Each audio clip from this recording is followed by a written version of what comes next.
বেচা কিনের অবস্থা খুবই খারাপ। মহাজন কি অবস্থা? অর্ডার করতে আসা বললাম। মহাজন আজকে রেস্টুরেন্টে কি কি লাগবে একটু তাড়াতাড়ি তাড়াতাড়ি কোন, আমার আবার অর্ডার করতে যাওয়ান লাগবে। ভাই আজকে কিছু লাগবে না, আপনি কালকে আসেন। আচ্ছা ঠিক আছে, তাহলে কালকেই আসুন নে। আরে ওটা মামুন ভাই না? মামুন ভাইয়ের বিষয়টা জানাইতে হইব। ওই মামুন ভাই একটু দাঁড়ান ভাই, কথা আছে। আপনার বন্ধু ভাই কদিন আগে বিয়ে করলো না? হ, কি হইছে?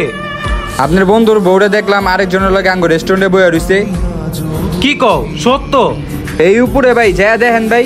তাহলে আও তো একটু দেই তো। দেখো আমি তোমার একটা কথা বলি, আমি তোমার ফ্রেন্ডের ওয়াইফ, বুঝতে পারছো এই বিষয়টা? এইভাবে দেখা করাটা ঠিক হবে না। তোমার বন্ধু জানতে পারলে আমাকে শেষ করে দিবে। তার থেকে ভালো তুমি আমার বাসায় আসো, আর আমার বাসা তো খালিই থাকে, আর তোমার বন্ধু তো সবসময় কাজেই ব্যস্ত থাকে। আরে কি সব উল্টা পাল্টা কথা করছো? বাসায় যাবো কি কট খাইতে নাকি? বাসায় টাসায় যাইতে পারুম না, আর চাইতে ভালো চলো ওই কক্সবাজার অনেক হোটেল আছে, ওই সব জায়গায় যেয়ে 2 দিন বেড়ায় আসি। কি কক্সবাজার? এত দূর আমি কিভাবে যাব? আর আমাকে তো বাসা থেকে বেরই হইতে দেয় না, আমি খুব কষ্ট করে আসছি। ও যখন কাজে যাই তখন তোমার সাথে আমি দেখা করতে পারি।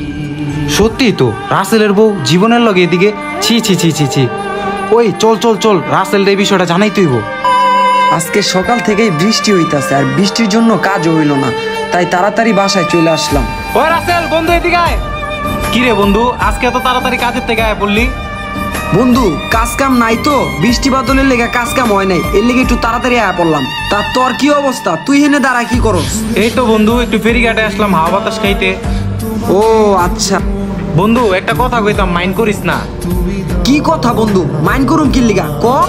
কথাটা হইলো বন্ধু তোর বউয়ের বিষয়। বন্ধু তোর বউ কি সারাদিন বাসায় থাকে না? হ, আমার বউ তো সারাদিন বাসায় থাকে, কই যাইবো বাসা থেকে? তোর বউয়ের লগে জীবনের লগে একটা কানেকশন আছে বন্ধু।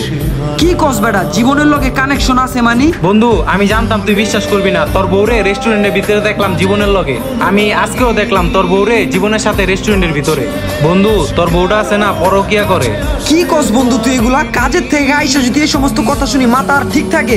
আমার বউ এরকম না বন্ধু। বন্ধু তুই বিশ্বাস না করলে আমার লগে চল, এখনো রেস্টুরেন্টের ভিতরে আছে। হ চল দেখি।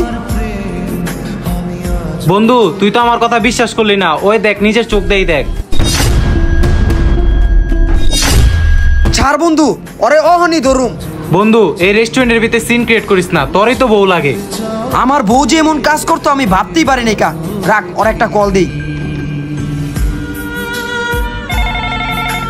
এই আমার হাজবেন্ড কল দিছে, চুপ থাক আমি কলটা ধরি। হ্যালো, হ্যাঁ বলো। কই তুমি? আরে আমি তোমাকে বললাম না যে আমি বোনের বাসায় যাব, আমার বোন অসুস্থ। ও আচ্ছা, তুমি তোমার বোনের বাসায়? হ্যাঁ। আচ্ছা তোমার বোনের কাছে একটু দাও তো, কথা বলি।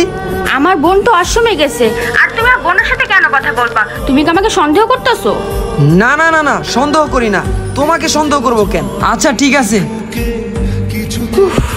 আমার মনে হয় ও আমাকে সন্দেহ করতেছে। সন্দেহ করা শুরু করলে আর আমার কি করার আছে গো?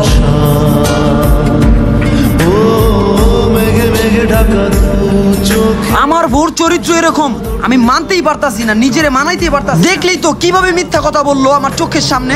শান্ত হ বন্ধু, তোরই তো বউ, বুঝা একটু।